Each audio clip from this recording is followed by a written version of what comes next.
திருப்புமுனை ஏற்படுத்திய வெற்றி படங்களின் வரிசையில் நாட்டாமை 1994 ஆண்டில் வந்து மாபெரும் வெற்றி பெற்றது. சுப்ரீம் ஸ்டார் சரத்குமாரின் திரையுலக வாழ்க்கையில் அவருக்கு மிகப்பெரிய திருப்புமுனை படமாக அமைந்தது நாட்டாமை. சேரன் பாண்டியன் வெற்றிக்கு பிறகு சரத்குமார், KS ரவிக்குமார் இணைந்து உருவாக்கிய படம் நாட்டாமை.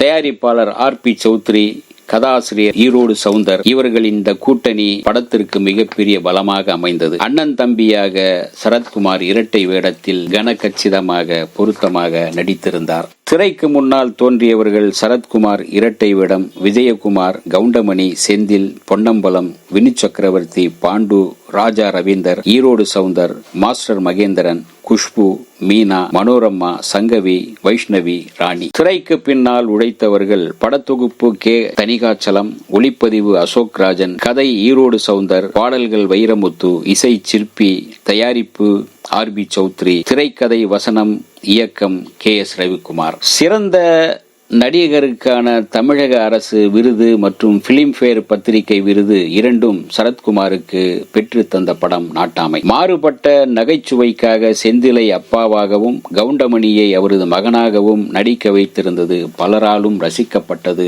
பாராட்டப்பட்டது, சிரிக்க வைக்கப்பட்டது. ஆனால் அப்பாவை வாடா போடா என்று சொன்னது கொஞ்சம் நெளிய வைத்தது. இதே நாட்டாமை தெலுங்கில் பெத்தராயுடு என்ற பெயரில் வெளிவந்தது. அதில் ரஜினியும் கூட முக்கிய வேடத்தில் நடித்து கொடுத்து அந்த படம் தெலுங்கிலும் வெற்றி பெற்றது. அனில் கபூர் நடிக்க ஹிந்தியிலும் வந்தது.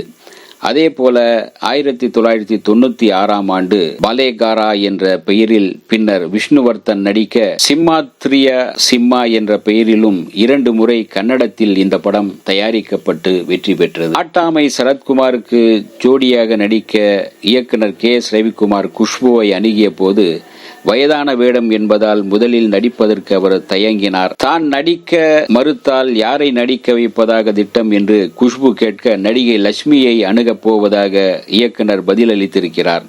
இதன் பிறகே குஷ்பு அந்த வேடத்தில் நடிக்க ஒப்புக்கொண்டார். இந்த படத்தில் ஒரு முக்கியமான சாட்சி சொல்லும் சிறுவனாக மகேந்திரன் குழந்தை நட்சத்திரமாக நடித்திருந்தான். பிறகு அவனே மாஸ்டர் மகேந்திரனாக அறிமுகமானது விழா படத்தில் கதாநாயகனாகவும் பரிமாணம் பெற்றான். இந்த படத்தில் இடம்பெற்ற நாட்டாமை பாதம் பட்டால், கொட்டப்பாக்கு கொழுந்து வெத்தலையும், மீனா பொண்ணு ஆகிய பாடல்கள் பிரபலமடைந்து சூப்பர் ஹிட் ஆயின. சரி, நாட்டாமையின் கதை சுருக்கம் என்ன? வாருங்கள் பார்ப்போம். நீதி பிரகாத தீர்ப்பு சொல்வதில் வல்லவராக திகழும் நாட்டாமை சரத்குமாரின் தீர்ப்பு சுற்று வட்டார கிராமங்களில் மிகவும் பிரசித்தம். அவரது தம்பியான சரத்குமார் அண்ணன் வார்த்தையை மீறி ஒரு காரியமும் செய்ய மாட்டார். ஏன் ஒரு வார்த்தை கூட பேச மாட்டார். நாட்டாமை சரத்குமாரின் அன்பு மனைவி குஷ்பு, தம்பி சரத்குமாருக்கு பட்டணத்து பெண்ணான மீனாவுக்கும் திருமணம் நடக்கிறது. மீனாவின் குணம் அண்ணனுக்கு எதிராக இருப்பது போல் உணர்கிறார் தம்பி சரத்குமார். இதனால் கௌரவமான குடும்பம் பிரியக்கூடிய சூழ்நிலை ஏற்படுகிறது. போதாக்குறைக்கு எதிரிகள் செய்த சூழ்ச்சியால் அண்ணனே தம்பியை தள்ளி வைக்கும் சூழ்நிலை உண்டாகின்றது. இந்த சந்தர்ப்பத்தில் பெரிய நாட்டாமையான விஜயகுமாரின் தீர்ப்பால் 18 வருடங்கள் ஒதுக்கி வைக்கப்பட்ட வில்லன் பொன்னம்பலம் ஊருக்கு வந்து தனக்கு தண்டனை அளித்த நாட்டாமை குடும்பத்தை பழிவாங்க திட்டம் தீட்டுகிறார். டீச்சராக பணியாற்றும் ராணி மூலமாக நாட்டாமையின் குடும்ப கௌரவத்தை குழி தோண்டி புதைக்க சதி செய்கிறார். இந்த சதி வலையில் பின்னணியில் தெரியாமல் சந்தர்ப்ப சூழ்நிலை மற்றும் சாட்சியங்களுக்கு பலியாகின்றார் சரத்குமார். இதனால் சொந்த தம்பியை தள்ளி வைக்கிறார் நாட்டாமை சரத்குமார். இறுதியில் தன் தம்பிக்கு தான் அளித்த தீர்ப்பு தவறானது என்று தெரிய வரும்போது அந்த இடத்திலேயே உயிர் துறக்கிறார் சரத்குமார், நாட்டாமை சரத்குமார்.